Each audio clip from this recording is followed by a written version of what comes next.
Mesdames, Mesdemoiselles, Messieurs, bonsoir tout un chacun. Écoutez, bienvenue sur cette salle de conférence. J'espère que vous avez passé une très bonne journée et que vous êtes confortablement bien installés chez vous, que vous avez donc mis vos téléphones sous vibreur, que vous avez demandé aux maris, aux femmes, aux enfants de vous laisser concentrer pendant une heure parce que vous êtes en formation. On rentre dans le cadre de la formation, on va dire à distance. Donc, ça demande une forme de discipline pour vous permettre, je dirais, d'être bien concentré et de pouvoir suivre à 100% tout ce qui va être dit lors de cette formation. Alors, on va commencer une très grande série de formations qui va avoir lieu tous les lundis soirs à 19 heures. Donc, il est important de pouvoir en parler à vos partenaires qui soient connectés. En tout cas, je félicite toutes les personnes qui sont connectées sur cette salle. Ce soir, on a un invité exceptionnel. C'est quelqu'un, toute sa vie a œuvré pour améliorer les conditions des personnes vis-à-vis, notamment au niveau de la santé. C'est quelqu'un qui est très engagé pour tout ce qui est de nos produits locaux en termes de nourriture. C'est quelqu'un qui a toujours voulu tendre la main, aider tout un chacun. Et lorsque je l'ai contacté par rapport à ce que nous étions en train de faire au niveau de PM international, lorsqu'il a découvert ce que aujourd'hui PM pouvait amener en tant qu'identité au niveau des produits, il n'a pas hésité une seconde de vouloir déjà nous rejoindre, mais surtout de pouvoir amener son savoir-faire à toute la communauté de PM Antilles. C'est bien sûr un grand monsieur. Il a un seul petit défaut, c'est que, je vous le dis tout simplement, c'est qu'il vit en Martinique, il ne vit pas en Guadeloupe. Vous avez vu comment je suis chauvin. Il est en Martinique et de la Martinique, il est prêt à travailler avec toute la Caraïbe. Il est prêt même à certains moments de se déplacer pour que nous puissions avancer. Alors, je vais vous demander d'accueillir avec moi ce grand professionnel, ce grand nutritionniste au niveau des Antilles. Ça fait maintenant quelques années, hein, plus de 10 ans, 12 ans, 13 ans, 14 ans que je le connais personnellement et je l'ai toujours vu travailler avec un grand sérieux, un grand professionnalisme. Donc, franchement, il le fait pour nous gratuitement. C'est vraiment quelqu'un qui se donne à fond pour permettre au réseau d'avancer. Je vais vous demander de m'aider à accueillir, taper, vous pouvez débloquer vos micros juste le temps de pouvoir acclamer ce grand monsieur et ensuite vous allez recouper le micro pour lui permettre de pouvoir s'exprimer par rapport à cela. Je vous demande d'accueillir avec moi monsieur Robert Wenda.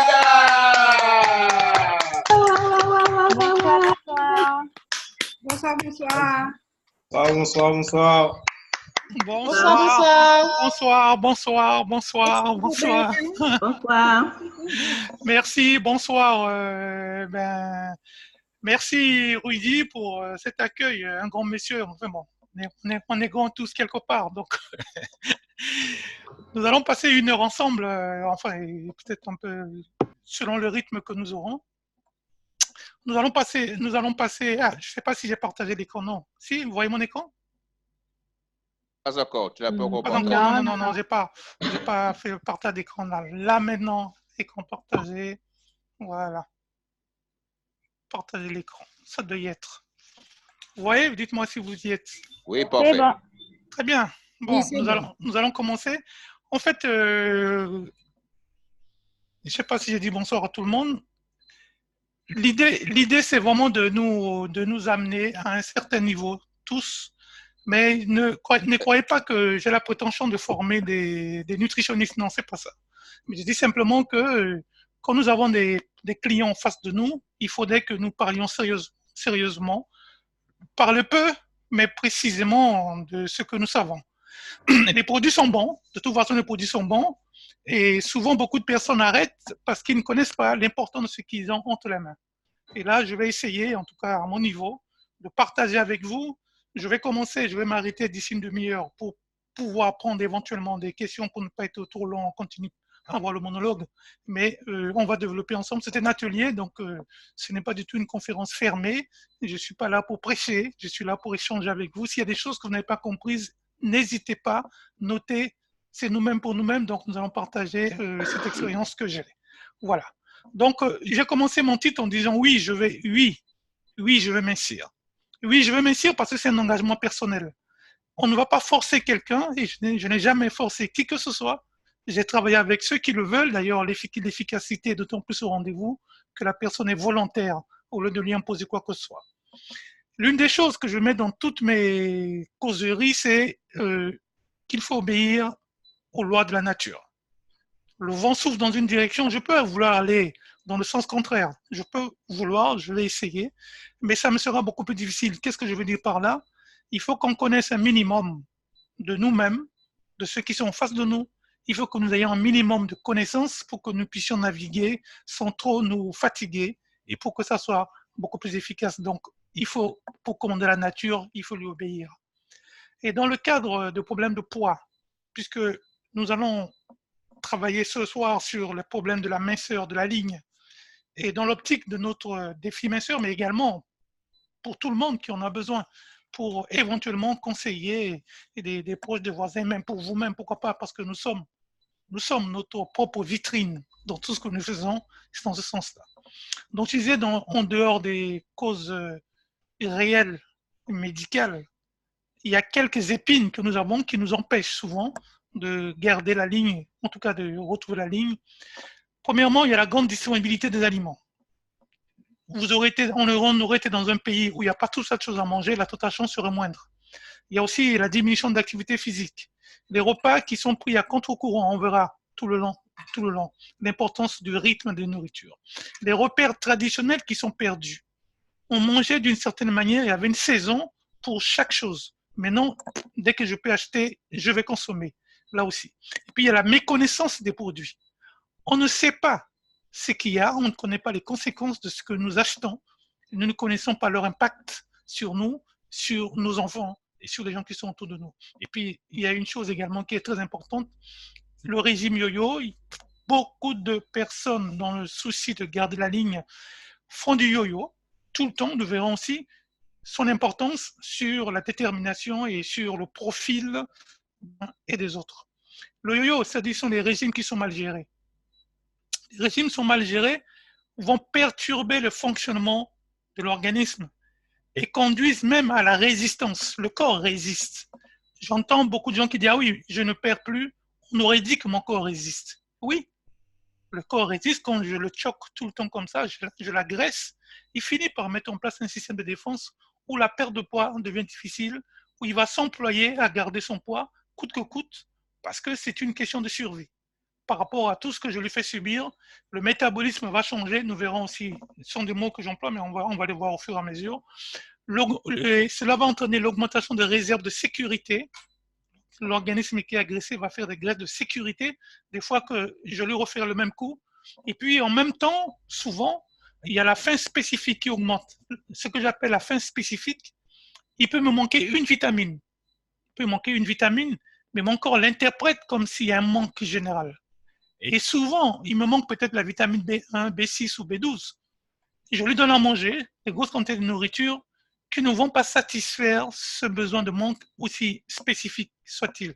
Donc, vous voyez tout le long, comme j'ai dit à Rudy, on va faire en deux parties. La première partie, je vais parler plus des parties peut-être en dehors des produits, mais en même temps, tout en cheminant, je vous invite à réfléchir pour savoir qu'est-ce qui serait la solution dans ces différentes parties. Par exemple, quand je parle de la faim spécifique, vous voyez bien que quelqu'un qui mange de grosses quantités de produits, des calories vides, il lui manquerait éventuellement des vitamines et des oligo-éléments pour que sa faim cesse. Et s'il ne mange pas équilibré, il va avoir faim, pas forcément les quantités de pollo qui manquent, mais il lui manque quelque chose, un catalyseur pour permettre de rendre efficace ce qu'il a mangé. Ça, c'est important et c'est le travail que nous ferons tout le long, à savoir cette réflexion en permanence pour savoir comment je peux résoudre le problème à ce niveau-là. Alors, c'est pour ça, j'ai fait cette introduction pour dire que pour perdre du poids et garder les bénéfices, il faut véritablement un coach. Il faut que nous transformions en coach. Le coach va écouter et le coach va prodiguer des conseils en dehors des produits, j'entends. Et le coach va être celui qui va suivre la personne qui est en quête de quelque chose. C'est très important cet aspect de coaching. Nous ne sommes pas que des vendeurs. Nous ne sommes pas, je me refuse d'ailleurs ce mot, je suis un conseiller et puis les gens achètent les produits que je leur conseille parce qu'ils trouvent que les produits correspondent à leurs besoins. Alors parlons du poids, beaucoup de personnes me disent oui, c'est pas de notre faute, dans la famille on est tous comme ça. Comme si c'est une fatalité, c'est une obligation. J'ai tendance à dire un peu par provocation que dans beaucoup de cas, l'excès de poids n'est qu'une prédisposition, nous le verrons, qui va s'exprimer par rapport au comportement de l'individu. Ce n'est qu'une prédisposition. Je n'oublie pas qu'il y a des maladies génétiques. Et comme je le dis, je l'ai peut-être dit la dernière fois, dans cette salle ou dans une autre, j'ai ma fille Alexandra qui est porteuse de trisomie 21. Donc, dans ce que je dis, je n'oublie pas. Je ne néglige pas le rôle de la génétique, mais dans la génétique, avec la génétique, la question qu'on se pose, c'est comment nous pouvons avoir un comportement pour orienter cette génétique en notre faveur autant que possible. Je dis aussi que nous sommes ce que nous avalons. Alors, je fais exprès de dire ce que nous avalons, je n'ai pas dit ce que nous mangeons. Nous avalons aussi beaucoup de nourriture, mais nous avalons aussi surtout beaucoup d'idées. Et il y a des idées que nous avalons qui vont nous déterminer, qui vont faire ce que nous sommes, même des fois plus dangereusement que la nourriture que nous avalons. La génétique, je n'oublie pas, je dis, il y a la génétique, les parents m'ont donné l'hérédité, donc ce qui constitue ma génétique, et en face de cette génétique, il y a mon comportement, mon environnement, qui vont, en se conjuguant avec la génétique, déterminer, souligner, mettre en évidence les potentialités qu'il y avait dans ma génétique. Donc la génétique c'est comme si c'est un tiroir avec plusieurs possibilités, hein, et c'est moi qui vais orienter, qui vais trier, qui vais demander d'aller à gauche ou à droite sans le vouloir. Quand je dis cela, je mets personne en accusation. Je dis simplement que nous avons la possibilité d'orienter ce que nous sommes et nous ne savons pas toujours que nous avons le joystick en main et que nous pouvons orienter.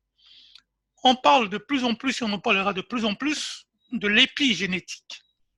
L'épigénétique, c'est l'expression de la génétique quand il est exposé à l'environnement. Et je montre souvent ce montage que nous avons tous fait plus ou moins à l'école primaire ou plus tard.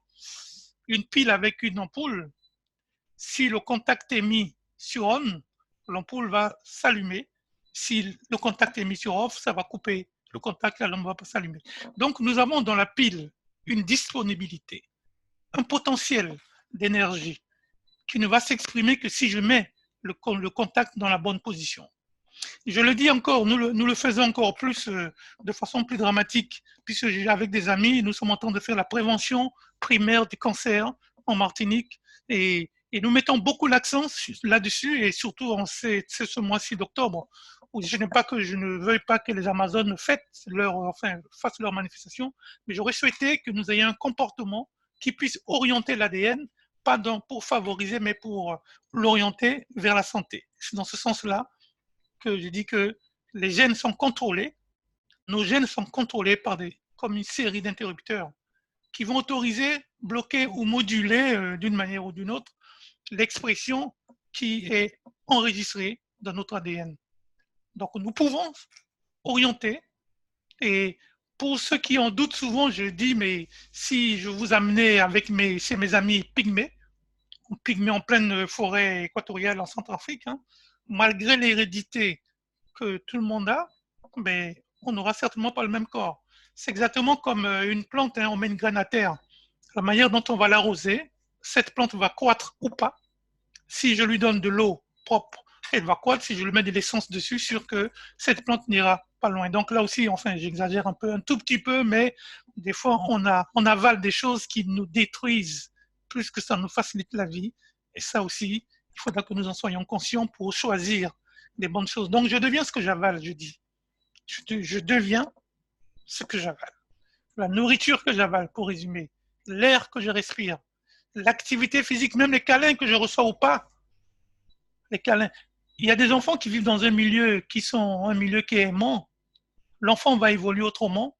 L'adulte aussi, qui vit dans un milieu stressé, il aura une autre expression de son ADN parce qu'il y a un filtre qui va se mettre en place et ce filtre va être déterminé par rapport à l'environnement. Donc, le potentiel de l'ADN va se modifier par rapport à la manière dont je veux le nourrir.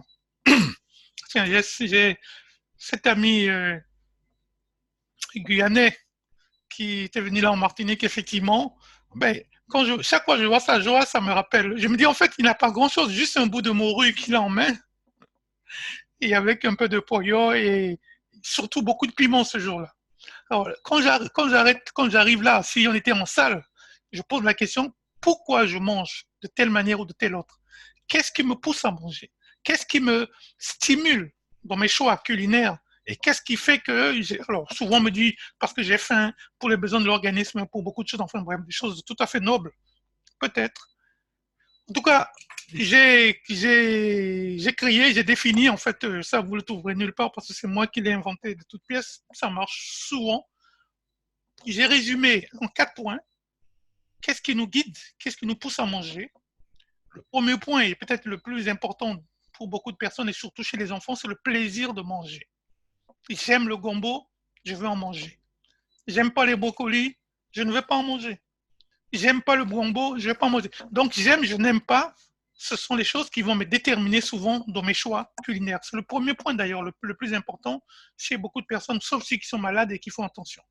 Le deuxième pilier de ce cadran que j'ai créé, c'est la dimension socioculturelle. La dimension socioculturelle, c'est une valeur qui évolue. Il y a 50 ans, en Guadeloupe, on ne mangeait pas comme on mange maintenant. En Martinique non plus, en Afrique non plus. Donc cette dimension socioculturelle est une variable qui va muter, qui va muer, mais n'empêche. Si on me donne un repas comme on fait en Pologne, c'est sûr que ce n'est pas dans ma culture qui a évolué, même avec l'occidentalisation. Donc l'aspect socioculturel a beaucoup d'importance. Je le dis, et je le dis souvent en rigolant, je dis, imaginons qu'une Américaine veuille perdre du poids. Si je lui donne à manger comme on mange en Guadeloupe, combien de temps tiendrait cette dame? Si je donne un régime sur la base de la culture guadeloupéenne ou antillaise, d'une façon générale, combien de temps tiendrait cette dame dans son régime amincissant? Et le côté socio-culturel, c'est un peu le refuge de ce que maman me donnait, le côté émotionnel même. Et c'est là que je dis que quand on coupe les gens de cet aspect-là, que ce soit pour maigrir, que ce soit les diabétiques, que ce soit dans n'importe quel cas, qu'on touche à l'alimentation et on enlève ce côté socio-culturel, on dévitalise la personne.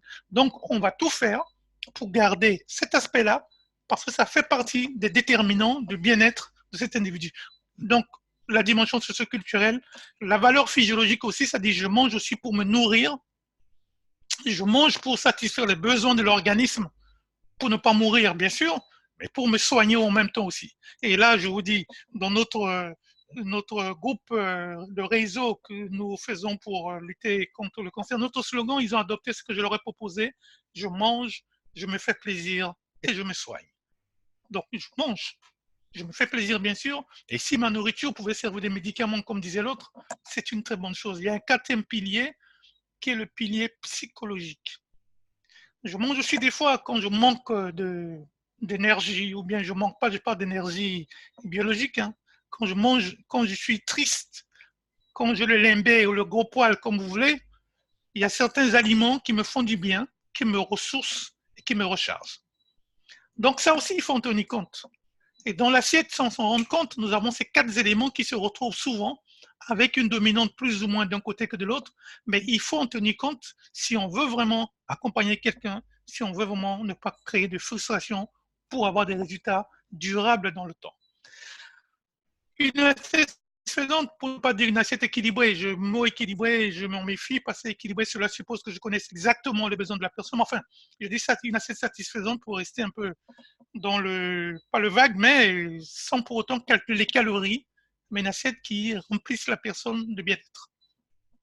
Donc, je mets ce cadran pour dire que quand vous vous trouvez devant une assiette, quand vous vous trouvez devant votre assiette, ou bien quand la personne que vous conseillez se trouve devant l'assiette, je demande aux gens de passer l'assiette au crible de ces 4 critères. Premièrement, alors je demande de donner une note de 0 à 5 pour le côté plaisir. je prends n'importe quelle assiette, hein. Je prends par exemple celle-là c'est un steak frites avec salade à côté, ou je prends celle-là. Bon, ce sont des poyums un peu, le concombre c'est un peu fatigué, mais c'est pas grave, avec un bout de morue. Ou je prends des lentilles avec poisson frit et puis qu'importe. Ou bien alors une tartelette aux fraises, enfin, à fraises et tout ça. Je demande de donner une note de plaisir de 0 à 5. Si on était en atelier, quand je suis en atelier, je fais passer les gens au tableau pour qu'ils me donnent leur appréciation. Comme ça, au moins, ça fait un débat. Celui-là va dire pourquoi il n'aime pas ça. On va donner une appréciation selon le repas qu'on aura choisi. Et les notes obtenues ainsi vont nous servir pour tracer ce que j'ai appelé un diagramme de satisfaction. Ce diagramme de satisfaction, je vais porter les notes du plaisir, les notes du socioculturel, les notes physiologiques et les notes. Mais il y a un monsieur qui me disait, mais monsieur Banda, vous savez, votre cadran là, j'y pense tous les dimanches. Tous les dimanches, j'y pense. Mais comme le repas est bon, je mange. Je lui dis, mais c'est pas grave.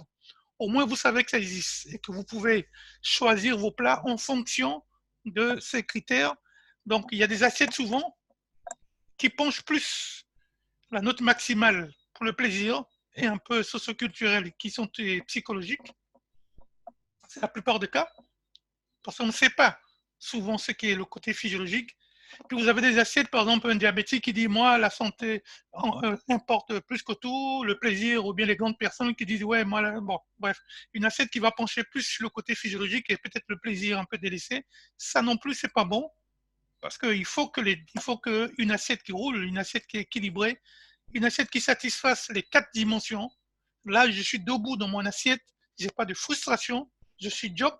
Quand je mange une assiette qui est bien remplie, je n'ai pas envie d'aller grignoter parce que j'ai pas de manque. Je me sens pas flot. Donc, pour chacun, et quand je reçois les gens en consultation, j'essaie de déterminer avec ces personnes un équilibre entre le plaisir, le socioculturel et le physiologique, sans perdre de vue l'objectif de la visite, à savoir, souvent leurs médecins les envoient pour les raisons de diabète, ou bien pour l'hypertension, ou bien pour n'importe quelle pathologie, ou bien même pour maigrir tout simplement. On essaie de faire un essai équilibré pour que la personne soit à l'aise. Alors, on aurait pu, voilà, cette assiette-là, on aurait pu faire passer quelqu'un à table. Je n'en vois pas Marie-Esther parce que bon, on aurait pu apprécier cette assiette, on aurait pu apprécier celle-là aussi, qui est, ma foi, hein, j'ai un assortiment de légumes, à savoir le fruit à pain, les patates douces, bananes jaunes, avec un bout d'avocat, et puis je crois c'est une cuisse de poulet et des brocolis autour. Ouais, on aurait pu s'amuser aussi à dire quelle note on va donner pour le plaisir, pour le côté physiologique, pour le côté socioculturel, etc., etc. Ou bien celle-là, ma foi, c'est une espèce de, c'est une gaufre farcie avec une crème anglaise, avec des amandes grillées, et puis en plus, bon, bref, si quelqu'un aurait pu donner une note pour voir quelle est la note donnée, puis celle-là, pour les gens qui me disent j'aime bien, je mange tout, ah, celle-là, je vois tout de suite, je l'envoie tout de suite. Dans d'autres pays, on aurait dit miam, il y a à manger, mais ici, je l'envoie tout de suite pour ne pas vous dégoûter. Ce sont des chenilles qu'on mange par ailleurs. Et je remplace les chenilles par la langouste pour dire que, voilà, pour enlever le mauvais goût de la tête, de la bouche et tout ça. Vous voyez, comme quoi, tout en réfléchissant, nous pouvons déterminer notre assiette. Et nous avons le devoir, nous avons la possibilité de le faire et de juger la pertinence de ce que nous mettons dans notre assiette. Nous avons la possibilité. Même ces langoustes grillées, si j'ai affaire à un adventiste, il va me dire non, on ne mange pas ça, parce que c'est interdit. Donc, vous voyez, c'est vraiment personnalisé. Si on veut répondre aux gens, il faut vraiment les écouter et faire des assiettes tout à fait personnalisées. Alors, le calcul, là, j'ai juste mis ça à titre indicatif parce que la dernière fois, on avait vu dans le back-office qu'on avait le calcul de l'indice de masse corporelle. Hein, et je rappelle simplement que c'est le poids en kilo divisé par la taille au carré, c'est-à-dire la taille multipliée par la taille. Et ça nous donne une valeur. La normale se situe entre 18,5 et 24,9. Donc là, si l'indice de masse corporelle est au-dessous de 25, c'est normal. De 25 à 30, c'est l'embonpoint, et 30 au plus, c'est obésité plus ou moins élevée selon si la valeur s'éloigne vers les 40 et tout ça. Donc c'est juste à titre indicatif, on pourrait le faire pour le défi minceur, mais pour nous-mêmes, pour nous exercer. Si le poids est au-dessus de la valeur normale, question qui se pose, c'est comment faire pour réduire le stock de graisse. Parce que c'est ça qui importe. Il faut garder les muscles, parce que ce sont les muscles qui consomment les graisses, mais il faut que la masse de graisse diminue. On va voir, c'est réguler la prise alimentaire pour réduire les calories, réduire la densité calorique des aliments, on verra aussi comment, et bien répartir les aliments, les repas sur la journée. Et le deuxième pendant, ne pas oublier les activités physiques, augmenter les dépenses physiques, je n'ai pas dit forcément sportives, physiques. Et je disais à des amis, mais si vous mettez votre machine à laver en panne et vous lavez à la main, ça, on va me tomber dessus. Mais enfin bref, c'est un bon exercice, c'est-à-dire frotter les linges, tout ça, ça fait dépenser pas mal de calories. Donc, diminuer les calories et augmenter les dépenses. Alors, pour perdre du poids de façon durable, dernièrement, je ne sais plus, la dernière réunion qu'on a eue, ça m'a remis dans cette idée où il fut un temps, on disait, il y a une première étape et je suis allé sur le back-office aussi de PM International.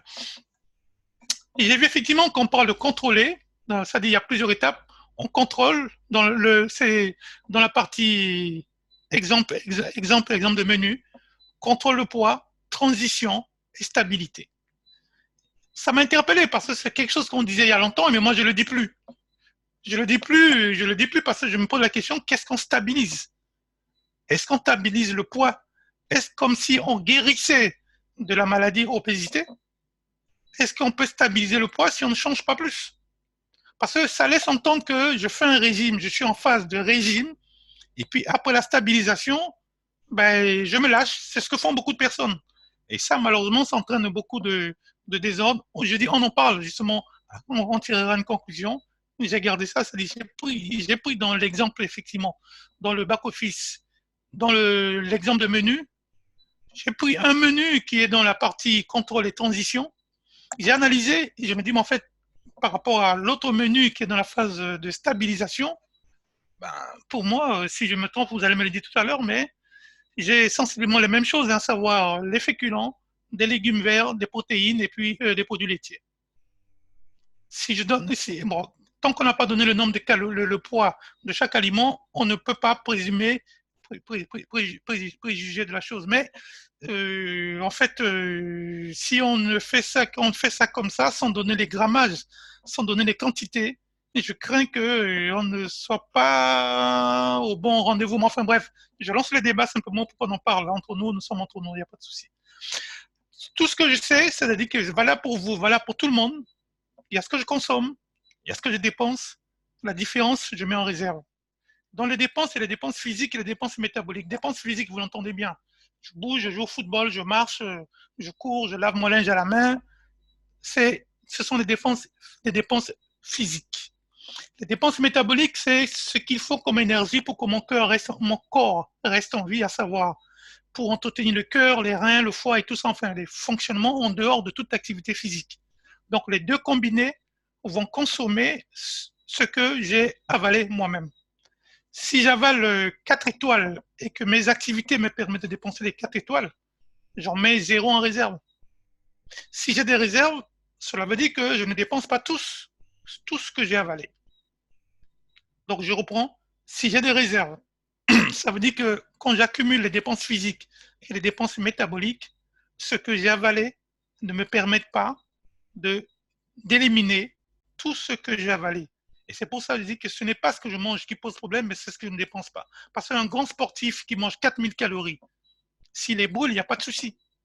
Quelqu'un qui est sédentaire, qui mange 2000 calories seulement et qui n'en dépense que 1500, va stocker. Donc ce n'est pas la consommation qui pose problème. Tout au moins, c'est peut-être la consommation, mais par rapport aux dépenses qui ne sont pas à la hauteur de ce que je consomme.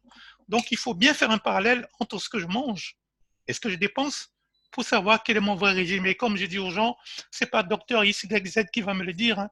C'est ma ceinture. Ma ceinture va me dire, tu as changé de cran, donc il y a un souci. Donc c'est à moi de voir si je change de cran, de ceinture trop souvent, que je regarde, est-ce que j'ai la capacité de dépenser tout ce que j'ai avalé? c'est moi avec moi, devant mon miroir le matin, je me regarde, je dis à mon corps, on fait la paix, je t'aime, tu m'aimes. Le corps va dire, ah oui, tu m'aimes. Si tu m'aimes, donne-moi ce dont j'ai besoin pour que je puisse fonctionner, je ne fasse pas des airbags inutilement. Donc, alors, pour perdre du poids, je dis, c'est une histoire de différentiel. J'ai ce cas-là souvent, il y a des dames qui viennent pour maigrir et puis je leur donne un plan alimentaire à suivre. La fois suivante, me dit, ah ouais, mon mari a perdu plus que moi. Donc, c'est lui, à lui de payer. Mais je dis évidemment, vous êtes tout le temps en train de faire des régimes. Imaginons que, je dis ça théoriquement, imaginons que la dame soit à une alimentation autour de 1800 calories. La différence entre un régime à 1500 calories serait de 300 calories seulement. Si je prends le mari qui d'habitude mange peut-être plus sans faire attention, à 3000 calories, mais ma foi, le différentiel se trouve à 1500 calories. Voyez-vous? Donc, il y a 5 fois plus de possibilités de brûler des calories avec le même plan alimentaire. Le différentiel va se faire par rapport à l'habitude que la personne a d'habitude, comment il a habitué son organisme, jusqu'où il a l'habitude de consommer beaucoup ou pas. Donc, on peut trouver des gens, effectivement, à qui on donne un plan qui marche pour la plus grande majorité. Si cette personne est tout le temps en train de faire des espèces de régimes larvés, il se pourrait que le corps est bloqué et que ce que je lui donne, il faut faire plus. Alors que celui qui n'a jamais fait attention à sa ligne et qui mange d'habitude ce qu'il a sous la main, il peut se retrouver effectivement à perdre beaucoup plus facilement avec très peu de changements simplement et les résultats est au rendez-vous. Donc ça aussi, il faut que nous en tenions compte pour savoir si la personne a l'habitude de bloquer son organisme ou pas. Et on parle à ce niveau-là de l'homéostasie. L'homéostasie, c'est la stabilité de l'organisme. L'exemple que je donne souvent, c'est comme si j'ai un climatiseur, j'ai mis le thermomètre à 22 ou bien 25. Le climatiseur va réguler la température autour de ce poids. Si ça chauffe trop, il va activer pour baisser. Si ça refroidit trop, il va arrêter pour augmenter. Donc le corps, c'est la même chose. L'homéostasie, c'est la stabilisation du poids et ça va jouer beaucoup, beaucoup, beaucoup dans beaucoup de cas.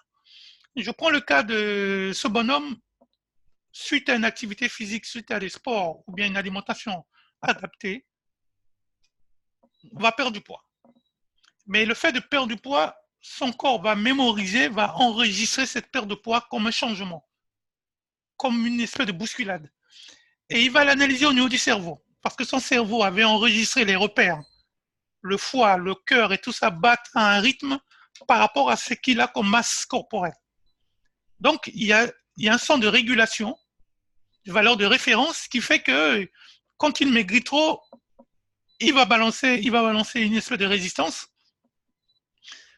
Le métabolisme va baisser, donc le corps va dépenser moins de calories et la faim va augmenter. Mais tout ça, c'est dans l'objectif d'augmenter les réserves pour retrouver le poids que l'individu avait au départ. Donc, ne vous étonnez pas quand quelqu'un me dit « Oui, ça me rend malade de suivre le plan que vous me donnez », je dis « Oui, votre corps résiste par rapport aux références qu'il a. Il sent qu'il perd pied, donc il met en place toute une batterie. Bon, j'ai cité ces deux, mais il y en a d'autres batteries qu'il va mettre en place pour essayer de garder le poids que je lui ai donné comme poids de référence. Et si je ne fais pas de façon durable le changement, ça ne va pas être facile. C'est-à-dire que si je fais juste dans la semaine et le dimanche, je fais autre chose, le corps ne pourra pas suivre de mon délire. Donc, l'effet des régimes sévères aussi, quand le régime est trop sévère, je prends toujours l'hypothèse de quelqu'un qui mange 2000 calories. Le métabolisme de base compte pour pratiquement les 2/3 de nos dépenses. C'est-à-dire, on ne se rend pas compte, mais le fait que le cœur batte pour maintenir à vie, mon organisme utilise pratiquement les 2/3 de ce que je consomme. Donc, sur cette hypothèse, nous allons garder cette hypothèse que le métabolisme de base va coûter les 2/3. Sur les 2000 calories, le métabolisme de base va me faire dépenser 1300 calories et il va me rester 700 calories que je vais devoir dépenser par mes activités physiques. Il me prend l'idée de faire un régime pour perdre du poids. Je ramène mes calories à 1200 calories. Je ramène mes consommations à 1200 calories. Le métabolisme ne peut pas faire 1300. Je vais baisser mon métabolisme. Donc, je vais ralentir mes dépenses spontanées. Le métabolisme va être à 800 calories et mes dépenses physiques seront autour de 400 calories. Donc, je vais me sentir fatigué, je ne suis pas à l'aise, etc., etc. Imaginons que je dise, mais non, j'ai perdu, je vais stabiliser en reprenant la consommation que j'avais avant, mes 2000 calories. Mon métabolisme, entre-temps, a été réglé à 800 calories. Il va falloir que je dépense 1200 calories si je ne veux pas accumuler de la graisse. Donc, j'ai réduit mes dépenses spontanées. Et si j'augmente ma consommation en disant que maintenant j'ai résolu le problème, je suis guéri, je mange normalement, malheureusement, je vais me retrouver à augmenter de poids et à faire yo-yo parce que mon poids va exploser et je vais me retrouver dans une situation qui n'est pas. Donc, en fait, on ne guérit pas. C'est ce que pour m'arrêter, avant de m'arrêter. Ah oui, même dans le cas où les gens se disent, j'ai un ami qui me disait, Robert, j'ai plus besoin de toi, je me suis fait opérer l'estomac, c'est définitif, je ne vais plus prendre du poids. 3 ans, 4 ans après, il me va dire, ah, il faut que je refasse. Parce que je fais la formation pour les infirmiers libéraux en Guadeloupe. Je viens en Guadeloupe, il y a des infirmières parmi vous, des infirmiers parmi vous, il y en a peut-être que j'ai eu. En Guadeloupe, en Guyane et en Martinique. Et il y a un institut de Montpellier qui me donne la formation des infirmiers. Et nous parlons, dans le cas de l'obésité, de la chirurgie bariatrique, c'est-à-dire la chirurgie au niveau de l'estomac, dans l'espoir de réduire la consommation. On aurait pu dire que comme on réduit artificiellement, l'individu ne va pas prendre du poids. Non. Donc, il y a le cas de l'anneau gastrique qu'on peut mettre. Vous avez le cas également de bypass, c'est-à-dire qu'on va dévier l'alimentation pour que ça ne passe pas dans l'estomac pour se retrouver directement dans l'intestin. Et il y a des gens même qui, j'en suis quelques-uns là, que le médecin les envoie pour que je puisse les suivre, qui se coupent l'estomac carrément pour enlever. Même dans ce cas-là, où on pourrait dire que c'est définitif, ce n'est pas définitif. Parce qu'il y a des gens qui reprennent. Donc en fait, la stabilisation, si je ne change pas de comportement, je ne risque pas de garder le bénéfice. Donc je dis tout ça pour dire qu'il faut bien comprendre que c'est mon comportement qui m'a amené là où j'étais. Et si je ne change pas, comme on dit, les mêmes effets produisent les mêmes causes. Et comme dit si bien Einstein, la folie, c'est de se comporter de la même manière et de s'attendre à un résultat différent. Donc, si je veux avoir un résultat différent, j'ai intérêt à avoir un autre comportement. Ça veut dire que je vais m'arrêter au bout d'une demi-heure. Je vais faire la pause là, maintenant. Si vous avez des questions, si vous avez des suggestions, si vous avez des choses que vous n'avez pas bien comprises, vous pouvez redire, vous pouvez ouvrir le micro pour les poser avant que je n'aille plus loin. Allez-y, si vous avez des questions, vous débloquez le micro, vous vous présentez et puis vous posez votre question. Allez-y, franchement, il n'y a aucun souci, nous sommes à C'est nous-mêmes. Oui, salut Robert. Oui. Salut tout le monde. Bonjour tout le monde. C'est qui Voilà, Qu'est-ce qui parle Yves, là? hein. Ah, Yves. Je voulais juste poser une question à Robert. Oui. Est-ce que tu peux revenir sur la slide avec l'anneau gastrique, s'il te plaît, et réexpliquer, s'il te plaît? Ah, l'anneau gastrique. Je retourne. Tiens, nous y voilà. Oui. Ah, tu veux que j'explique? Ben, l'anneau gastrique, ça dit qu'on va mettre un anneau qui va réduire, qui va couper l'estomac en deux.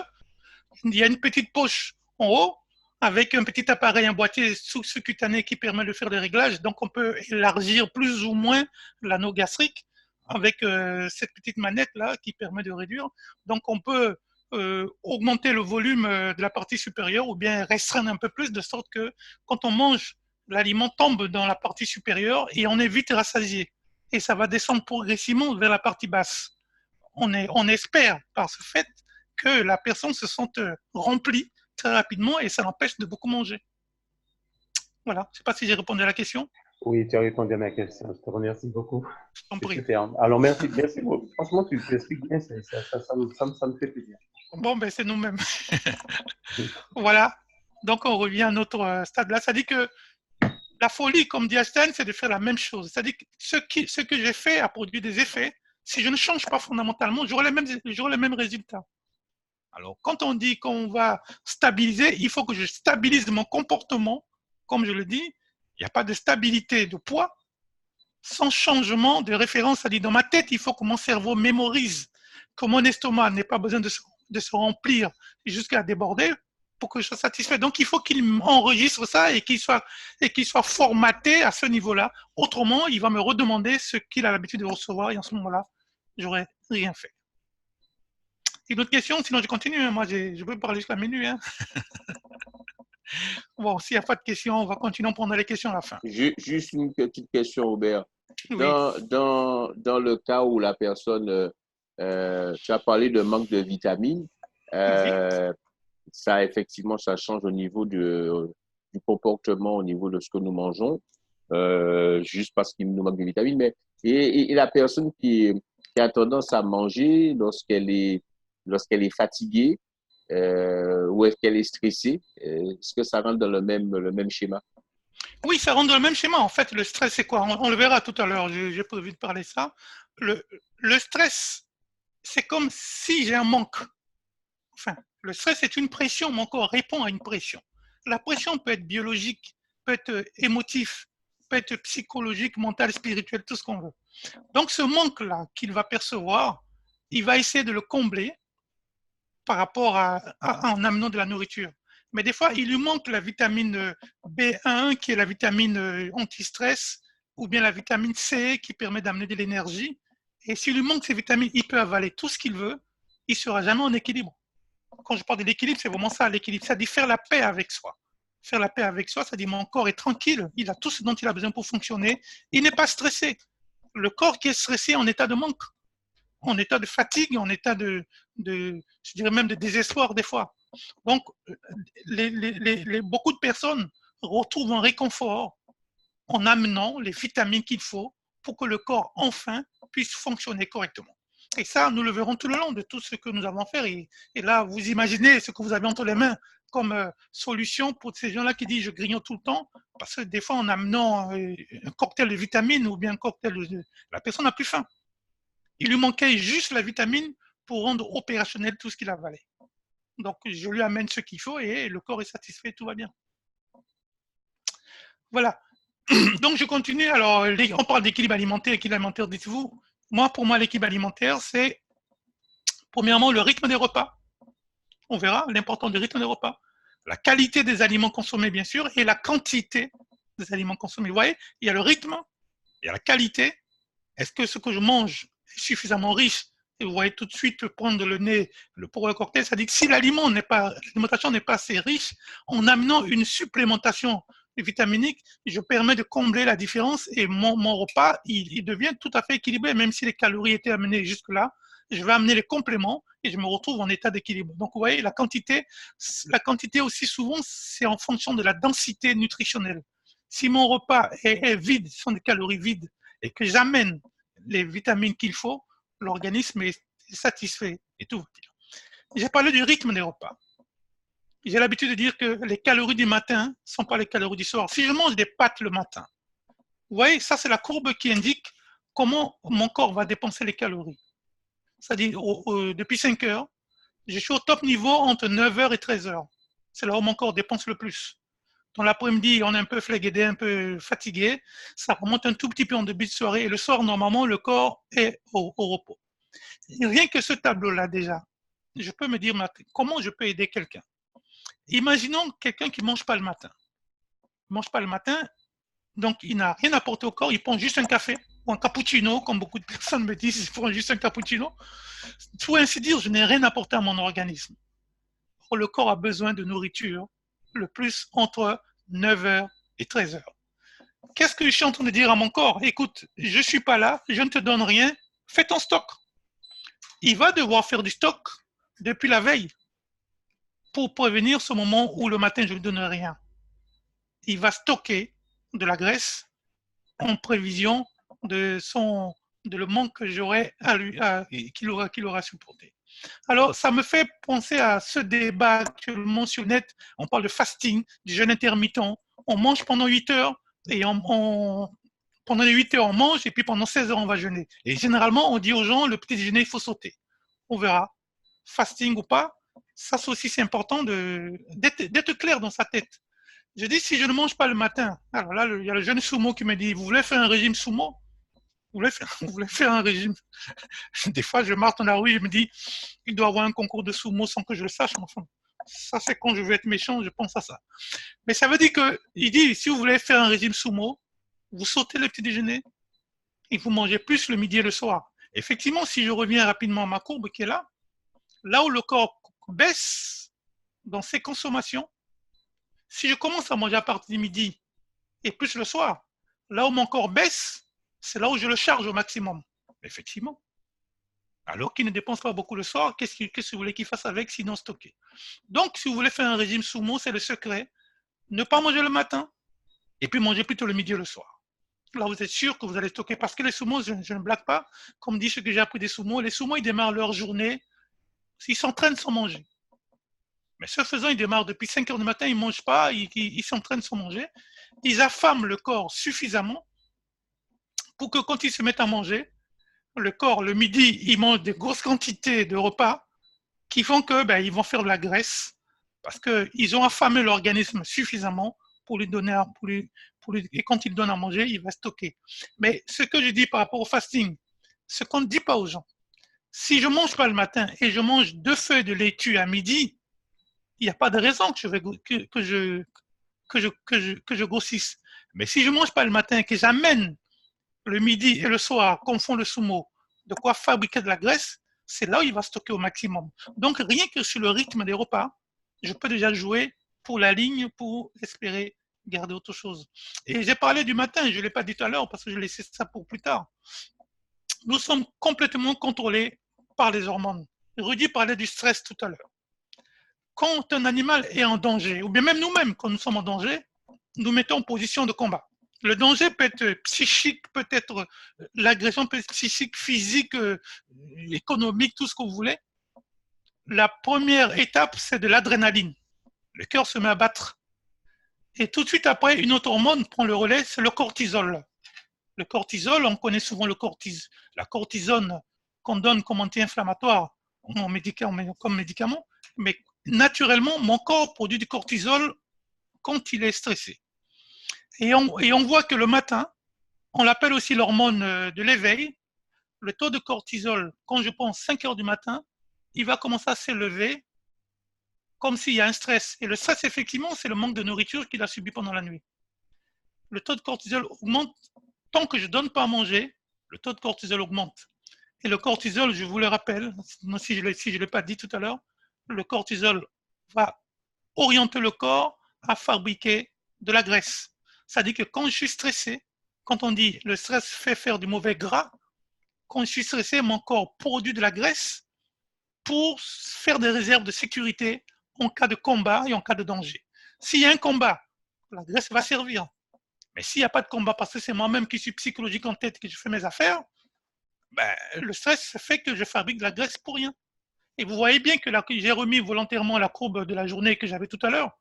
C'est en parallèle avec l'évolution du cortisol. Vous comprenez bien que le soir, le corps doit être au repos pour se relaxer. Si le taux de cortisol continuait, si mon stress continue la nuit, je vais faire des réserves supplémentaires de graisse. Moi, j'aurais vu tout de suite Restorate pour dire qu'il faut que je sois au calme le soir. Parce que le taux de cortisol augmente le matin et doit naturellement s'abaisser le soir quand je suis détendu. Mais si je suis excité le soir, le taux de cortisol ne baisse pas et je ne réduis pas mon potentiel de fabriquer de la graisse. Donc tout ça, je le fais en filigrane, mais vous comprenez. Et le cortisol est synthétisé par les corticosurrénales. Bon, c'est sur les reins, la partie supérieure des reins. Et l'hormone va commencer à diffuser de là. Et vous voyez bien qu'il y a cette configuration spécifique de beaucoup de personnes qui font de la graisse autour du ventre. La graisse commençant au niveau des reins, ça va diffuser au niveau du ventre. Et généralement, les gens qui souffrent de ce taux de cortisol élevé ont une morphologie particulière où on voit que le ventre déborde un peu et que donc en ce moment-là, il faut amener tout ce qui jouerait contre le stress ou bien les amener dans les conditions, la nourriture bien sûr, pour éviter cet aspect-là. Donc, si je veux grossir, comme je dis, ou je ne prends pas de petit déjeuner et je mange à partir de midi, ou alors si je prends mon petit déjeuner, il faut que je mette dans le petit déjeuner ce qu'il ne faut pas, Si je veux grossir, je mets dedans ce qu'il faut pour grossir. Si je ne veux pas grossir, j'y mets ce que je veux pour ne pas grossir. Et je suis libre de manger ce que je veux le matin. Je dis souvent à mes clients, faisons comme à l'hôtel. À l'hôtel, vous mangez des salades, tout ça sans problème, mais à la maison, ça ne descend pas. Faisons comme à l'hôtel. Même si c'est des poignards que vous mangez le poignard avec morue, concombre, c'est beaucoup meilleur pour la ligne que de manger, voilà, que de manger un pain au chocolat. Souvent, les parents donnent un pain au chocolat aux enfants. Même pas un. Si on en donne, ouais, là, j'ai pris un pain au chocolat et une petite briquette de jus d'orange pour amener, comme on dit, la vitamine C. J'ai fait cela parce que j'étais dans l'association de ma fille pour les trisomies 21. J'ai dû calculer le nombre de sucre, des carrés de sucre qu'il y a dans un pain au chocolat et une petite briquette de 250 ml de jus d'orange. J'ai trouvé 12 morceaux de sucre et une cuillère et demie d'huile. On donne à l'enfant. Si je lui donnais un quart de baguette avec 100 grammes de poulet et puis je donne un thé qui n'est pas sucré, j'ai beaucoup plus de protéines, j'ai moins de sucre et j'ai moins de calories aussi. C'est pour vous dire, bon, on fera tout ça en atelier tranquillement, mais je vous montre juste comment la nature du petit déjeuner peut changer du tout au tout. Je peux manger le poyo le matin avec morue, concombre, comme j'ai dit, pourquoi pas, je serai coré pour jusqu'à 13h, 14h même. J'ai beaucoup plus de protéines, j'ai moins de sucre. Quand j'insiste sur les protéines, vous savez qu'on fait des régimes hyperprotéinés, parce que plus il y a des protéines, plus mon corps va brûler des calories. Donc j'ai intérêt à avoir un petit déjeuner qui est riche en protéines si je ne veux pas grignoter dans la journée. Que je mets des œufs, que je mets du poulet, je mets du thon, je mets du saumon, je mets ce que je veux. J'amène des protéines pour que mon corps fatigue. Ou bien alors, si j'ai la chance d'être chez PM, PM International, je peux faire appel aussi à mes poudres de ProChap. J'ai fait une simulation avec, en prenant une dose, c'est-à-dire les 3 cuillerées, les 3 doses pour faire 42 grammes. Et avec, là, j'ai pris du lait d'amande. J'ai précisé chez Björk parce que ça varie d'une marque à l'autre. Il y a Provamel, il y a Björk, etc. Enfin, bref, j'ai pris ce que j'ai pris sur l'étiquette de Björk. Vous voyez que ça m'amène beaucoup de protéines et ça m'amène beaucoup moins de calories par rapport à ce qu'on a vu tout à l'heure. Là, on a vu tout à l'heure que pour un croissant, c'est rien. Si j'en avais mis 2, je serais à 500 calories. Et là, j'ai mis un seul croissant. Et là, ouais, avec Provamel. Alors, il faut faire attention parce que là aussi, j'en profite pour attirer votre attention. On dit avec un lait végétal. Tout dépend du lait qu'on aura choisi. J'ai fait la même simulation avec le lait de coco. Le lait de coco, au lieu de 241 calories, je suis à 790 calories. Donc, c'est pas mauvais en soi, mais je vais donner ça à quelqu'un qui veut grossir, quelqu'un qui fait de l'activité physique et qui va pouvoir dépenser. Vous voyez, tout ça aussi, c'est subtil, c'est pas tous les végétales qui est, il n'y a pas d'équivalence. Une chose également importante à savoir, c'est que je dis le sucre protège la graisse. On aime bien finir les repas sur un goût sucré. Je dis le sucre protège la graisse. C'est-à-dire quand je mange, dans mon alimentation, j'ai du sucre lent ou rapide et j'ai de la graisse. L'excès de sucre peut se transformer en graisse. Quand j'ai une activité physique, pour brûler les calories, pour soutenir mon activité physique, je peux utiliser le sucre. Comme je peux aussi utiliser la graisse. Mais avant d'utiliser la graisse, il ne faut pas qu'il y ait du sucre. Tant qu'il y a du sucre, tant que ma glycémie est normale, la graisse est protégée. Donc les gens qui, à chaque coup de fatigue, vont prendre du sucre, ils vont protéger leur graisse. Et il y a même des gens qui perdent l'usage de cette voie métabolique. Le corps ne sait même plus comment utiliser la graisse pour fournir de l'énergie. Donc il y a un blocage. Alors je répète, toute quantité de sucre que je vais prendre, c'est autant de graisse que je veux protéger. Si je veux perdre du poids, il faut que je mollisse là-dessus. Alors, quand je parle de sucre, il n'y a pas forcément le goût sucré. Le poyo a 20% de sucre. Les cornflakes sont 84% de sucre. Les biscuits crac-crac, les biscuits disjonctuques et tout ça là, ont 76% de sucre, alors la banane jaune n'a que 30%. Bon. C'est pas interdit de manger nos racines, des fouilles à pain et tout ça. Si je prends le poyo qui a 20% et que je l'associe avec des courgettes qui ont 3%, je vais diluer le sucre qu'il y a dans les racines. Donc plus je vais mettre les légumes verts, plus je vais diluer la partie féculente qui est là. Donc je peux très bien les utiliser. Ça va tomber autour de 12% si je mets beaucoup de courgettes et puis très peu de racines. Je vais rapidement parce que Bientôt, Rudy m'a dit qu'on sera assez riche pour qu'on me paye le billet. Je vais venir sur place, on va travailler en atelier. On va travailler en atelier pour faire des simulations de repas parce que mon objectif vraiment, c'est qu'on soit une équipe d'attaque et qu'on soit au top. J'ai mis aussi le taux de sucre qu'il y a dans les différents fruits qu'on peut avoir. Depuis la banane, la banane souvent dit c'est le plus riche. Non, le kaki est beaucoup plus riche, beaucoup plus. La banane dessert à 20% de sucre, alors les kiwis on a 23%. Souvent, on va prendre les kiwis pensant que c'est diététique, la mangue à 16%, etc. Donc tout ça, je vais vite parce que ce sont des choses qu'on nous verrons et on tête à tête opposée. Alors, donc là, concrètement, voilà, quand j'ai lu ça, ça m'a fait sauter. Un cornet d'une quinzaine de frites, ça m'amène 400 calories. C'est la même chose que si j'amène 3 paquets de biscuits crac-crac, là, pour ne pas dire le nom. Mais les 400 calories sont apportées également par 120 grammes de poisson au four avec 150 grammes de banane jaune, 200 grammes d'épinards, 10 grammes de beurre allégé, plus 100 grammes d'ananas frais.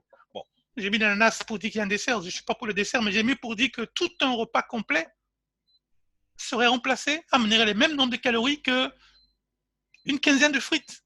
Je me suis amusé à peser les frites, j'ai trouvé pour faire 100 grammes, j'ai trouvé 20 frites, mais même, on ne mange pas que 20 frites. C'est pour dire qu'il y a la densité calorique change beaucoup, là, avec les frites ou bien les biscuits. Je ne suis pas rempli, c'est ça qui fait illusion d'ailleurs. Je ne suis pas rempli, j'ai l'impression que je n'ai rien mangé, mais la densité calorique est plus forte et je vais encore grignoter un peu plus tard parce que je ne suis pas satisfait. On pourrait voir aussi le tableau des dépenses physiques pour dire que quand je mange les 12 frites, combien d'heures de marche devrais-je faire pour pouvoir les dépenser? Enfin bref, c'est pour vous dire qu'il faut mettre ça en parallèle. Parce que souvent on dit, ah oui, je fais du sport. On fait 2 heures de sport par semaine et on a mangé toute la semaine. Bon, ça c'est autre chose. Ça aussi, on pourrait s'amuser à le faire un jour. J'ai fait une simulation, j'étais au lycée de Bellevue et les jeunes hommes, les jeunes m'ont dit, ah ouais, monsieur, on mange, mais on fait du sport. J'ai dit, voilà. On fait l'hypothèse, vous avez mangé 200 grammes de frites, 100 grammes de saucisses, un soda, une glace. Ça me fait un total de 1590 calories. Et pour les brûler, si mon travail c'est rester assis, il me faut 17 heures à rester assis. Sinon, il me faut faire 4 heures de natation. Vous voyez, donc c'est immense. Ce qu'on mange par rapport à ce qu'on devrait dépenser. Mais je fais confiance à nos légumes pays. Si je mange 200 grammes de madère avec 200 grammes d'haricots verts, 100 grammes de poisson au four, j'ai même mis la vinaigrette qui m'amène des calories aussi pour qu'on ne dise pas que je triche. J'ai un total seulement de 508 calories. Il me faut beaucoup moins de temps et j'ai mis ça parce que je me dis que si j'avais mis la sauce au chien, il y aurait eu moins de calories par rapport à la vinaigrette qui est beaucoup plus grasse. Donc vous voyez, tout ça, ce sont des astuces que nous devons maîtriser pour dire que ce n'est pas interdit. L'autre grande chose que nous faisons aussi régulièrement, c'est le rythme de la semaine. Je vois beaucoup de gens qui, pendant la semaine, font des efforts, ils mangent des légumes vapeur, tout ça, et puis le week-end, bidim. Alors, c'est Kai Maman, c'est la fête au village. C'est comme ça que j'appelle ça. Le dimanche, il y a le repas principal. Alors, on va dire, voilà, qui va amener le dessert? On est même arrivé même au fromage maintenant. Et puis, ne pas oublier les acras en entrée. Je ne mets pas ce qui accompagne pour ne pas la ligue anti-alcoolique me fasse la guerre. Donc, je fais, pendant la semaine, je dépense ça, je mange ça, pardon, je mange très peu. Non, j'ai des activités physiques, pardon, en bleu, ce sont des activités physiques. Le week-end, je me repose. La semaine, je mange d'une certaine manière. Et le week-end, bidim, badam. Donc, je me retrouve dans une situation où mon corps est stressé, ce qui fait que le lundi est souvent difficile. C'est ce que les anglophones appellent le social jet lag. Il y a ce décalage avec mon corps qui fait qu'il va souffrir. Il va souffrir, ça dit que je le choque. Je lui donne à manger. Il règle son métabolisme d'une certaine manière et le dimanche, tout ce que j'ai fait, ça me fait faire un yo-yo. L'autre chose également qui est très importante, c'est les repas multisensoriels. Avant, quand on faisait un repas, on prenait soit les madères, soit la banane jaune avec du poisson. Si on mettait un peu des herbages dessus pour faire une sauce on mange avec, c'était complet. Maintenant, ce que j'appelle le repas multisensoriel, c'est tout ce que j'ai dit tout à l'heure, à savoir et la part de ceci, et la part de cela. Et tu n'as pas pris le dessert. Le cerveau mémorise tout ça. Et s'il y a l'un des éléments qui manque, et comme je le dis, si pour vous bien manger signifie il y a le plat de résistance, plus le fromage, plus le dessert et plus l'entrée, s'il manque l'un des éléments, il y a frustration. Donc ça aussi, ça pousse les gens à une grande consommation.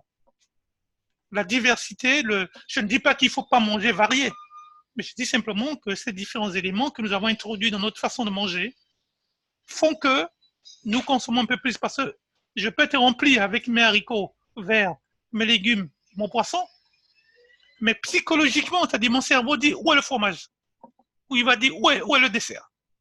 Il va dire, et ça va me pousser à manger encore un peu plus. Mon assiette équilibrée, je la résume ici. Il me faut des légumes verts crus ou cuits. Ça, je peux manger librement. Librement, si je n'ai pas un problème de colopathie, si je n'ai pas l'intestin susceptible, je peux manger autant de crudités ou des légumes verts que je veux. Mais si j'ai un problème de colopathie, l'intestin délicat, il vaut mieux éviter de trop manger de crudités, il vaut mieux les manger bouillis. Je vais amener les féculents par rapport à ma capacité à brûler les calories. Et puis, je vais amener des protéines, aussi bien végétales qu'animales, par rapport à mon régime.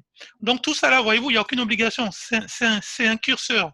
Si je veux grossir, je diminue les légumes verts et j'augmente les féculents. Si je veux maigrir, j'augmente les légumes verts et je diminue en conséquence les féculents. Je dis ça à mes clients qui me disent, mais non, je suis venu pour maigrir. Je dis, mais alors, le jour où vous diminuerez les légumes verts, c'est que vous cherchez à grossir. Donc, vous avez l'assiette dans les mains, c'est à vous de gérer. Vous diminuez, vous augmentez ce que vous voulez, mais c'est à vous. Alors, une question qui peut être, il n'y a pas de piège. Quel est le point commun entre les éléments suivants, un repas riche en calories, en sucre, en mauvais gras, le stress émotionnel, le manque d'exercice physique? Bon, on n'est pas en salle, donc je ne perds pas le temps, on va attendre une réponse. Tout ça, c'est pour dire que parler des effets pervers de l'inflammation. N'ayez pas peur, l'inflammation est un fait biologique. C'est pas du tout, je ne suis pas en train de parler de médecine. L'inflammation, c'est quand le corps lutte pour cicatriser. Il va mettre en place un processus d'inflammation. Si l'agresseur s'arrête, le corps cicatrise et tout rentre dans l'ordre. Mais si l'agresseur, qui peut être physique ou à l'intérieur chimique ou émotionnel, ou le stress, etc., si l'agresseur persiste, l'inflammation devient chronique, il s'ensuit des maladies par la suite, du cœur, de l'obésité, etc. J'en parle, vous verrez pourquoi j'en parle, parce que le facteur inflammatoire, pour lutter contre cela, nous avons des flavonoïdes, des polyphénols, tout ce qui est les fruits colorés et autres et tout, qui peuvent jouer. Je mets là parce que l'OMS en 2004 avait signalé l'obésité comme une maladie inflammatoire. Donc l'obésité, l'excès de poids peut venir de l'inflammation, l'inflation des réserves de corps gras. Donc en augmentant la masse corporelle, les adipocytes ne sont pas des masses inertes. Et ces cellules de graisse produisent aussi des hormones, produisent aussi des toxines qui peuvent aggraver la situation. Donc tout ça, nous allons le faire. Pourquoi? Vous verrez pourquoi je parle de day drink. Parce que le foie, l'un des grands brûleurs de graisse. Si le foie est en état de fonctionner correctement, il va éliminer par la vésicule biliaire l'excès de graisse consommé. S'il n'est pas en état de le faire, il va laisser passer, comme une centrale d'épuration qui laisse passer des choses. Tiens, j'en ai vu au reportage ce midi, je ne sais pas si au Gosier ou ça là, qui laisse passer directement à la mer, c'est-à-dire qui laisse passer les toxines qu'il aurait dû éliminer et qui se retrouvent malheureusement à agresser l'organisme. Donc, vous voyez, tout ça, c'est pour amener... Bon, là, je le fais pour nous. Nous sommes entre nous.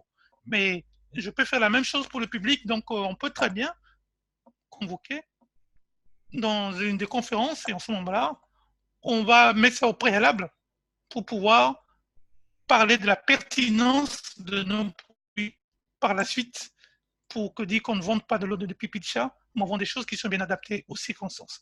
Pour résumer, il faut savoir que le problème, je suis le résultat donc de mon comportement et de la génétique, et je suis en interaction avec les facteurs héréditaires, l'environnement, les facteurs métaboliques, c'est-à-dire chez l'homme ou chez la femme, c'est pas la même chose. Le facteur individuel également, c'est-à-dire l'image que j'ai de moi, comment je me vois, comment je fais mon cinéma ou pas, ça va aussi interférer sur mon devenir. Donc alors, normalement, je devais continuer. Je vais continuer, mais je m'arrête là. J'ai dit on ferait pendant 1 heure. J'aurais dû continuer par quelques éléments, quelques compléments alimentaires que je conseille, mais je vous fais confiance pour dire que vous avez déjà trouvé pas mal de compléments alimentaires par rapport à ces différents points que j'ai soulevés. Et nous allons les passer en revue, nous allons les voir progresser la prochaine fois pour bien les asseoir. Mais je vous laisse le temps de bien vous les approprier, de voir à quelle partie vous les poserez pour que nous puissions continuer l'atelier dans l'entente, la concorde et tout cela pour que ce soit productif pour les uns et les autres. En tout cas, je vous remercie pour votre attention et bien sûr, Rudy, le micro est ouvert. S'il y a des questions, s'il y a des approfondissements, je suis encore là. Merci Robert. C'est vraiment, j'ai envie de dire, ouf, c'est vraiment ouf. Alors, alors, je vais laisser la parole à nos partenaires. S'ils ont des questions à poser, les micros, vous pouvez les ouvrir l'un après l'autre. Pensez à vous présenter avant de poser la question à Robert, s'il vous plaît. Oui. Il lance les débats.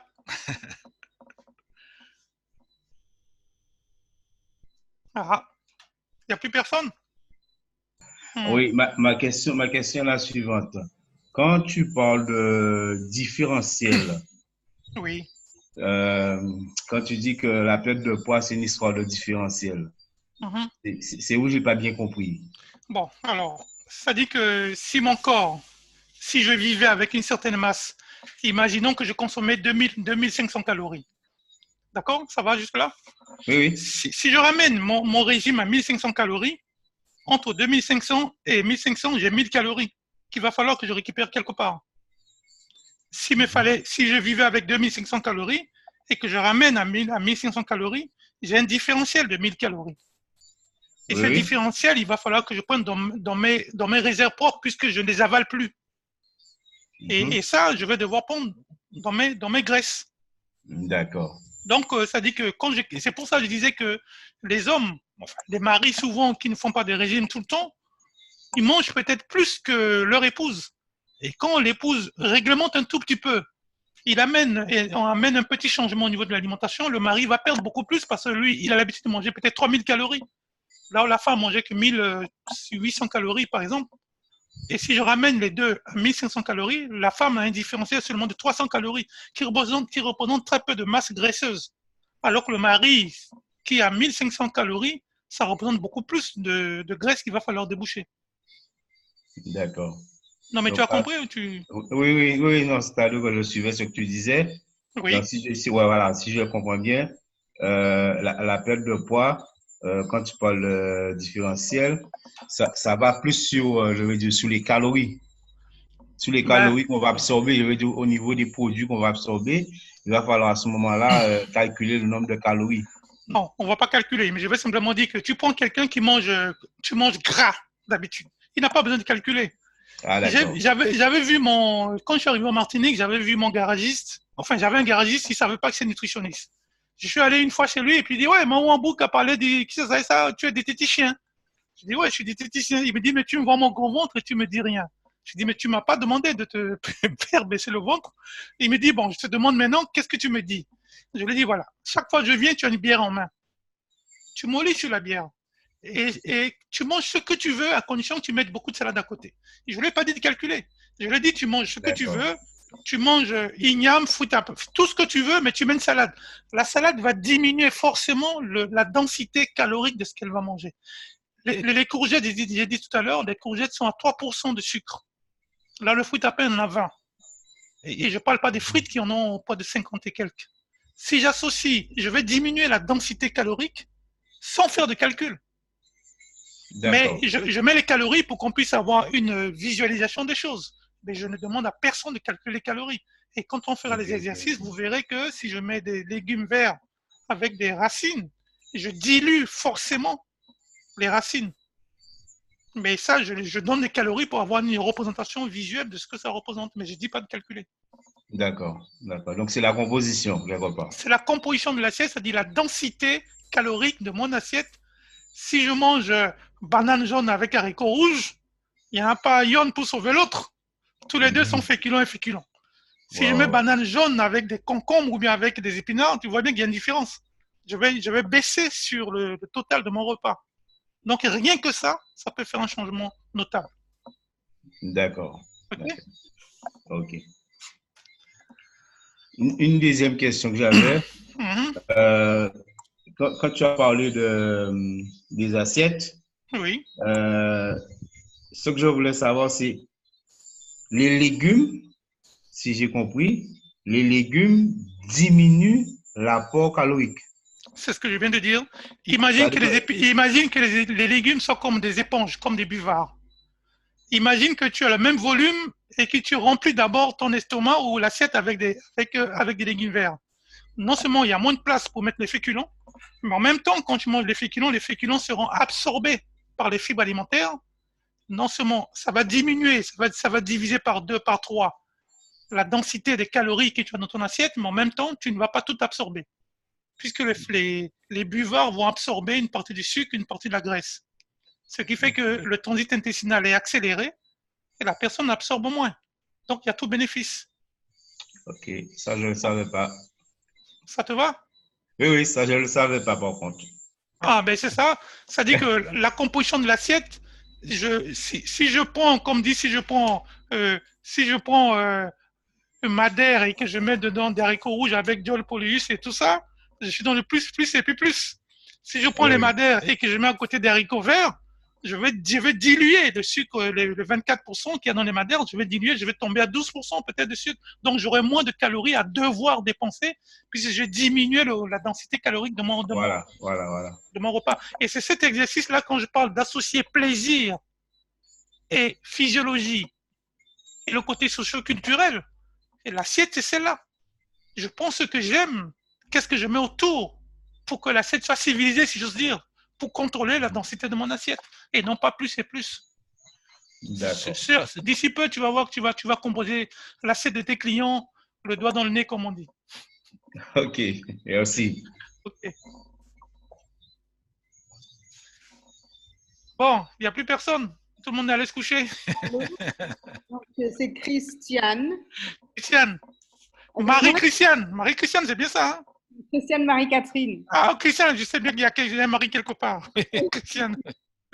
Oui, voilà, je t'écoute, Christiane. Moi, je voulais simplement te remercier parce que, bon, là, j'ai appris tellement de choses. Merci. Un rewind de tout ce que j'ai appris. Non, on va y arriver. Mon objectif, on va même monter à Paris. À l'époque, j'étais demandé à Rudy. Quand j'allais avec Jean-Michel et puis là à Paris, des gens de distributeur disent mais ils sortent ça d'où?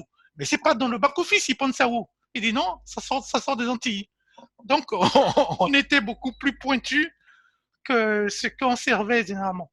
Je n'ai pas la prétention, c'est pas seulement pour ça que je le fais, mais il faut qu'on soit capable de conseiller les gens à qui on donne nos compléments alimentaires et qu'ils ne soient pas perdus parce que nous-mêmes, nous serons bien dans notre assiette et on va conseiller les autres tranquillement.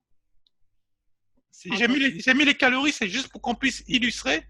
On le fera la prochaine fois.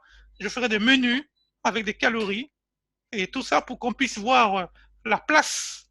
La question que j'ai posée hier à Rudy, c'est est-ce qu'il y a une place pour nos racines, pour nos fruits à pain, avec quelqu'un qui veut perdre du poids? Il va falloir répondre. Ok, merci beaucoup. Voilà, Christiane. Bon, ben, on parle tellement de manger que ça me donne faim.